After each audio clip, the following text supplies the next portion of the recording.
Wanita ini menatap suaminya dengan tatapan putus asa. Terlihat sesosok alien sedang memasukkan cairan ke dalam tubuhnya. Ia sudah tidak bisa lagi merasakan rasa sakit. Perlahan dari perutnya keluar cahaya biru terang. Cahaya itu semakin membesar lalu membakar tubuh wanita itu hingga menjadi abu.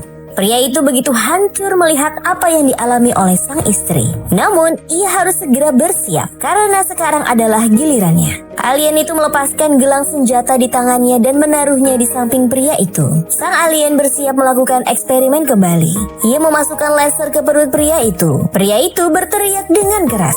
Refleks, ia mencabut laser itu dan menyabetkannya ke wajah sang alien. Alien itu terjatuh sambil meraung-raung kesakitan. Saat hendak bangkit dari meja, tangan pria itu tidak sengaja menyentuh gelang senjata milik alien. Namun pria itu masih belum tahu fungsi dari gelang tersebut. Alien yang terluka mulai bangkit kembali. Pria itu segera berjalan menyusuri lorong-lorong sempit untuk keluar dari markas alien tersebut. Pria itu jatuh pingsan sesaat setelah berhasil keluar dari lorong itu. Saat terbangun dari pingsannya, pria itu mengalami amnesia. Ia tidak ingat apa-apa. Pria itu lalu kebingungan melihat gelang yang ada di tangannya. Ia berusaha melepaskan gelang tersebut tetapi tidak bisa. Tak lama berselang, beberapa pria berkuda datang menghampirinya. Kita lanjut ke part berikutnya.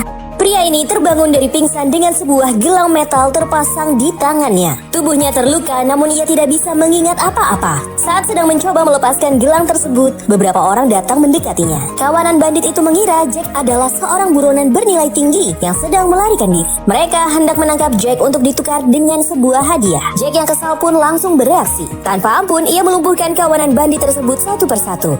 Jack kemudian mencopot sepatu dan pakaian salah seorang bandit. Setelah mengambil semua barang yang ia butuhkan, Jack meninggalkan tempat itu bersama seekor anjing milik bandit tersebut. Setelah seharian berkuda, Jack tiba di sebuah pemukiman. Ia lalu memasuki gereja yang nampak kosong. Di dalam gereja, ia beristirahat sambil membersihkan luka-lukanya. Tak diduga, seorang pendeta tiba-tiba muncul dan menodongkan senjata ke arah Jack dari arah belakang. Melihat Jack bukanlah orang jahat, pendeta itu akhirnya bersedia mengobati luka Jack. Saat mereka berdua sedang ngobrol, tiba-tiba jendela gereja terkena tembakan dari luar. Ternyata itu ulah seorang pemuda yang sedang meminta jatah keamanan. Ia kesal karena para warga terlambat membayar uang keamanan kepada ayahnya. Ayahnya adalah pengusaha setempat bernama Woodrow. Sang pendeta lalu mendekati pemuda itu untuk menenangkannya. Namun, sikap pemuda itu semakin arogan. Ia mulai menagih secara paksa orang-orang yang ada di sana, tak terkecuali kepada Jack. Jack lalu memberinya sedikit pelajaran. Pemuda itu tidak terima dipermalukan. Namun, ia malah menembak seorang penjaga di sana. Sikap sembrononya itu membuat si pemuda ditangkap dan dibawa ke penjara oleh sheriff yang bernama Taggart. Di kantornya, Taggart melihat selembaran informasi mengenai Jack yang ternyata buronan bernilai tinggi. Lanjut ke part berikutnya.